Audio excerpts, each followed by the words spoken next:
अब हमें ये सब कुछ हाइमिन के प्रोस्पेक्टिव से दिखाया जाता है। ओरिन और जीसू दोनों इकट्ठे जा रहे होते हैं कि तभी शॉप का एक बोर्ड टूटकर नीचे गिरने लगता है।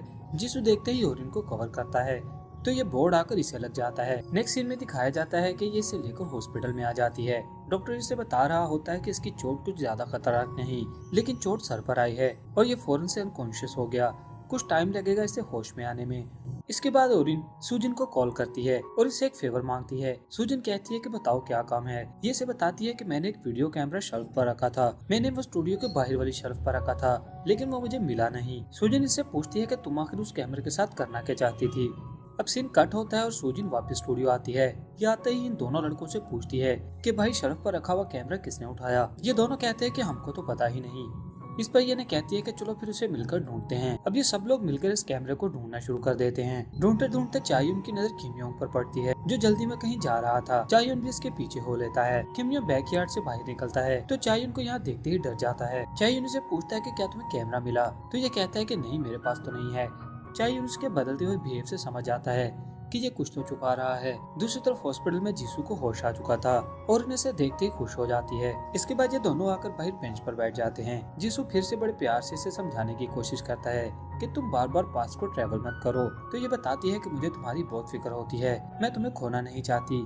तो जीसू इसे बताता है कि शायद तुम्हें पता नहीं, मैंने जब भी ट्रैवल किया मैं तुम्हें किसी न किसी मुसीबत से बचाने के लिए आता था और मुझे उसकी प्राइस अपनी टांग तड़वा कर भरनी पड़ी। यहाँ चायुन जबरदस्ती बैकयार्ड में तलाशी लेने लग जाता है और इसे कैमरा यहाँ पर मिल जाता है। इस पर किमयोंग से बताता है कि कुछ घंटे पहले मैं स्टूडियो गया था। एक्चुअली मेरा MP4 वहीं पर रह गया था। मैं जब उसे लेकर निकला तो मुझे एक स्ट्रेंज नॉइज सुनाई दी, तो मुझे शेल्फ पर एक कैमरा पड़ा दिखाई दिया, इसलिए मैं इसे यहाँ उठा लाया। चायुन कहता है कि तुमने इसे उठाया क्यों। नेक्स्ट सीन में ये दोनों स्टूडियो में खड़े होते हैं कि तभी यहाँ पर ओरिन और जीसू भी आ जाते हैं। ये दोनों जल्दी से कैमरा लेकर वीडियो देखते हैं। इस वीडियो को देखकर ये दोनों बहुत शॉक होते हैं क्योंकि इनको वीडियो में सूजिन नजर आई थी। इसी बात से चायुन और किमयोंग भी सैड थे क्या कि सूजिन ऐसा क्यों करेगी। सब स्टूडियो में बैठे सूजिन का वेट कर रहे थे। सूजिन आते ही जीसू को देखते ही से पूछती है कि क्या तुम ठीक ठाक हो। ये लोग इसे कोई आंस नहीं करते और इनका स्ट्रेंज बिहेव देखकर सूजिन इससे पूछती है कि तुम लोग इतने परेशान क्यों हो। फिर ये सब इसे इसकी वीडियो दिखाते हैं जिसमें ये स्टूडियो में आई थी। सूजिन ये देखते ही कहती है कि ये मैं नहीं हूँ। ये लोग इसकी किसी भी बात का यकीन नहीं करते। किमयोंग को ये देखकर बहुत गुस्सा चढ़ता है। ये इन लोगों से कहता है कि तुम लोग इतना शक क्यों कर रहे हो, वीडियो में किसी भी लड़की का चेहरा नहीं देखा गया। तो चायुन इसे कहता है इस वीडियो में दिखने वाली लड़की सेम टू सेम सूजिन है। तो किमयोंग कहता है कि अगर वो इसके जैसी दिखती है इसका मतलब ये नहीं कि वो यही होगी। सूजिन ये देखकर काफी हर्ट हो जाती है क्योंकि इसके दोस्तों को इस पर बिलीव नहीं हो रहा था। अब कुछ देर के बाद स्कूल में पुलिस ऑफिसर आता है, सूजिन को इंटेरोगेशन के लिए अपने साथ ले जाता है। यहाँ ये इसे इसकी जैकेट दिखाता है और पूछता है कि क्या ये तुम्हारी है। तो ये हाँ करती है। फिर ये वीडियो की तरफ इशारा करता है और कहता है कि इस वीडियो में दिखने वाली भी तुम ही हो। सूजिन देखते ही कहती है कि इस वीडियो में मैं नहीं, ये कोई और लड़की है जिसने मेरा जैकेट पहना है। इस पर ये इसका हेयर क्लिप दिखाता है।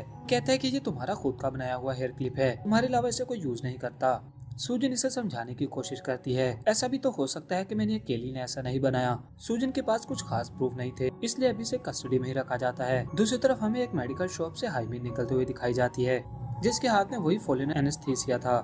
दूसरी तरफ फौरन सोचती हुई जा रही होती है कि एक बार फिर से मेरे हाथों टाइम निकलता जा रहा है। फिर से ख्याल आता है कि ऐसा भी तो हो सकता है कि किसी ने सूजिन को फंसाने की कोशिश की हो और सेम उसी के जैसा हुलिया बनाकर वो स्टूडियो में गया हो। ये जल्दी से किमयोंग को कॉल करती है और इसे पूछती है कि एक्चुअली तुमने ये कैमरा उठाया कब था। तो ये इसे बताता है कि मुझे मेरा MP3 प्लेयर नहीं मिल रहा था, ये कल की बात है। दोपहर में जब मैं उसे लेने के लिए स्टूडियो गया तो तभी मुझे वो कैमरा वहाँ पर दिखाई दिया, लेकिन जब मैं उस कैमरा को उठाने लगा तो मैंने उसी अलमारी में चायुन की घड़ी भी देखी थी। अब ये कॉल पर बात कर ही रही थी कि जीसू भी यहाँ पर आ जाता है। ये सारी बातें जीसू को समझाती है कि मुझे ऐसा लगता है कि जैसे मर्डर ने जानबूझकर सूजिन का रूप लिया था ताकि वो हमें मिसगाइड कर सके। एक्चुअली किमयोंग से मेरी बात हुई थी, उसने मुझे बताया कि कल दोपहर के टाइम को उसको ये कैमरा मिला था और अगर हम टाइमिंग मैच करें तो जिस टाइम की ये वीडियो बनी है उस टाइम सूजिन की तबीयत काफी खराब थी और ये काम जिसने भी किया है उसने जानबूझकर चायुन की घड़ी भी वहीं पर छोड़ी। फिर हमें पास्ट का वो सीन दिखाया जाता है जब हाइमिन पास में आई थी। सूजिन क्लास में अपना पेट पकड़ कर बैठी थी, ये वॉशरूम चली जाती है। हाइमिन उनकी क्लास में आती है, इसने यहाँ से सूजिन की जैकेट और उसका हेयर क्लिप लिया और जाने से पहले चायुन की वॉच भी ले ली। इसके बाद यही सूजिन मन स्टूडियो की तरफ आती है और सेम टू सेम सूजिन की जैसे ही चलती है। नेक्स्ट सीन में दिखाया जाता है कि हाइमिन किसी के रिस्ट को काटती है और ये लड़का कोई और नहीं बल्कि सिन्वू था। इसके बाद हाइमिन ने वो कैमरा उठाया, इसमें से पहले की फुटेजेस को डिलीट किया और इन्हें मिसगाइड करने के लिए सूजन के हुलिये वाली वीडियो को इसमें रख दिया। अब ये सब कुछ डिस्कस करने के बाद ये दोनों अपने स्टूडियो में आते हैं। यहाँ कुछ देर तलाशी करने के बाद इन्हें कुछ नहीं मिलता और इन कुछ सोच ही रही थी कि तभी इसे विंडो में अपना रिफ्लेक्शन नजर आता है। इस पर ये दोनों जल्दी से आकर वीडियो को देखते हैं और जैसे ही ये विंडो पर जूम इन करते हैं तो इन्हें पता चलता है कि ये लड़की कोई और नहीं बल्कि हाइमिन थी। ये देखकर इन दोनों की आंखें खुली की खुली रह जाती हैं और दोनों को काफी बड़ा झटका भी लगता है। जिसू बुरी तरह से टूट जाता है। इसके बाद सीन शिफ्ट होता है और हाइमिन को उसके घर से अरेस्ट कर लिया जाता है। इसके बाद हमें पास्ट का एक सीन दिखाया जाता है। ये तब की बात थी जब हाइमिन अपने मॉम एंड डैड के साथ गई थी और वहाँ पर गुम हो गई। ये एक जगह बैठी होती है, तभी एक आदमी आकर इससे पूछता है कि क्या तुम अपने घर से गुम चुकी हो। हाइमिन इसे हाँ में आंस करती है तो ये इसे बताता है कि मैं तुम्हें तुम्हारे पेरेंट्स के पास लेकर जा सकता हूँ। तब से हाइमिन इस आदमी के साथ ही रहती थी। इस आदमी ने इसे बहुत बुरी तरह से गाइड किया था। हाइमिन बहुत बिगड़ी हुई घरेलू लड़की बन चुकी थी। इसे जहाँ मौका मिलता था ये लड़ने लग जाती थी। कुछ सालों के बाद जब ये स्टोर से बाहर निकलती है तो इसे एक बहुत पुराना पोस्टर लगा हुआ दिखाई देता है जो इसके पेरेंट्स ने इसे ढूंढने के लिए लगाया था। हाइमिन जब इसे रीड करती है तो इसे सब कुछ याद आ जाता है और फिर ये अपने घर वापस आती है। मोम इसे देखकर बहुत खुश होती हैं, लेकिन तभी इसने यहाँ पर जीसू को भी देखा था और इसे बाद में सारी स्टोरी पता चलती है कि मॉम एंड डैड ने इसके गुम होने के बाद जीसू को गोद ले लिया था और इसे इस बात का गुस्सा आता है कि इसके मॉम एंड डैड ने इसे ढूंढने की कोशिश नहीं की, उल्टा इसकी जगह किसी और को घर ले आए। यही बात इसे काफी गुस्सा चढ़ाती है और तभी हाइमिन ने डिसाइड कर लिया था कि वो जीसू को मार डालेगी और अपनी जगह वापस लेगी। अब वो प्रेजेंट में वापस आ चुकी थी। ये अपने मोबाइल में जीसू का नंबर चेक करती है तो नंबर वहाँ पर आ चुका था। इसका मतलब जीसू अभी भी अलाइव था। तभी इसे चायुन की कॉल आती है। हम क्लब में बैठे हुए हैं, जीसू काफी ड्रिंक कर रहा है, आकर इसे अपने साथ ले जाओ। और इन जीसू को लेकर अपने साथ आती है और चलते चलते इससे पूछती है क्या इस वीकेंड में हम इकट्ठे डेट पर जा सकते हैं। तो जीसू से बताता है कि इस वीकेंड हमें जेल से छूट रही है और इस वीकेंड पर मॉम एंड डैड ने उसके साथ टाइम स्पेंड करने का कहा है। इसके बाद सीन सीधा एक वीक के बाद पर शिफ्ट होता है और इन अपनी जॉब पर होती है। इसके सीनियर कुछ वॉलंटियर्स को लेकर यहाँ पर आती है। इन वॉलंटियर्स में एक हाइमिन भी थी जिसे देखते ही योरिन सैड हो जाती है, लेकिन हाइमिन इसके साथ काफी नेचुरल बिहेव कर रही थी, जैसे ऐसे किसी बात का गुस्सा ही ना हो। अब ये सारा दिन चुपचाप अपनी ड्यूटी करती है। रात में जब ओरिन फ्री होकर अपने घर वापस आती है, इसके घर की लाइट ऑफ थी। ये अपने रूम में आती है तो कोई इस पर हमला कर देता है और इन वहीं पर अनकॉन्शियस हो जाती है। कुछ देर के बाद जब इसे होश आती है तो ये हाइमिन को अपने रूम में देखती है जो इसके रूम में कुछ तलाश कर रही थी। तभी इसे एक फोटो मिलती है। अब फोटो इसके हाथ में देखते ही ओरिन इसे धक्का देकर दूर करती है। हाइमिन फौरन इसे पुश करके दूर फेंकती है और खुद इस फोटो को जलाने लग जाती है। और इन जब देखती है कि फोटो जलने लगी है तो ये इसका पाँव पकड़ लेती है और इस पर ये दोनों इकट्ठे पास में आते हैं। और इन पास में आते ही जीसू को ढूंढने लग जाती है और हाइमिन इस वक्त कस्टडी में बैठी हुई थी। इंस्पेक्टर जैसे जैसे इसकी इंस्पेक्शन करना शुरू करता है तो ये काफी बदतमीजी से इसे जवाब देती है। कुछ देर के बाद ये इन्हें कहती है कि मुझे वॉशरूम जाना है तो वो इसे वॉशरूम जाने के लिए अलाउ कर देते हैं। दूसरी तरफ ओरिन जीसू को कॉल करती है और इसे बताती है कि हाइमिन फिर से पास में आ गई। जीसू को कुछ समझ नहीं आती तो ये बताती है कि 10 साल के बाद हाइमिन को जेल से छूटना था और उसने जेल से छूटते ही फिर से फोटो को बंद किया और मैं उसके साथ पास में आ गई। यहाँ पुलिस इंस्पेक्टर को शक होता है। ये वॉशरूम में आकर जब देखता है तो हाइमिन यहाँ से भाग चुकी थी। यहाँ स्कूल में एविडेंस के तौर पर मर्डर वेपन को फाइंड करना था तो ये दोनों फिर से स्टूडियो में आते हैं और यहाँ आकर उसे ढूंढने की काफी कोशिश करते हैं। यहाँ पर इन्हें कुछ टूल बॉक्स फ्री मिलते हैं तो इन्हें पता चलता है कि वो एक स्कल्परिंग नाइफ है। ये आकर टीचर से पूछते हैं तो टीचर इन्हें बताती है कि वो सभी स्टूडेंट के पास ही रहता है। इस क्लास के 13 स्टूडेंट हैं जो उस नाइफ के साथ अपना काम करते हैं। इसके बाद ओरिन विंडो से देखती है कि कुछ स्टूडेंट उसी स्कल्पचरिंग नाइफ को लेकर बाहर बैठे अपना काम कर रहे हैं। ये इनके पास जाने के लिए भागती है।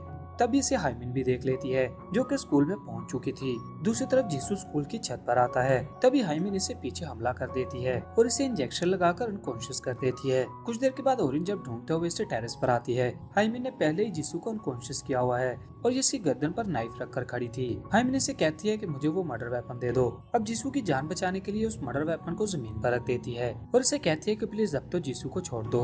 इस पर ओरिन रोने लग जाती है और इसे कहती है कि जीसू ने तुम्हारा क्या बिगाड़ा है। तो हाइमिन इसे कहती है कि तुम्हें इसका कर्ज तो चुकाना ही पड़ेगा अगर तुम किसी के घर में किसी की जगह लेते हो। और इनसे रोते हुए भीख मांगती है क्योंकि ये फिर से जीसू को खोना नहीं चाहती थी। तो हाइमिन इसे देखकर हंसने लग जाती है और कहती है कि इस लावारिस बच्चे की वजह से तुम रो रही हो। इस पर ओरिन कहती है कि तुम्हें क्या लगता है क्या जीसू को तुम्हारी जगह लेने की जरूरत है?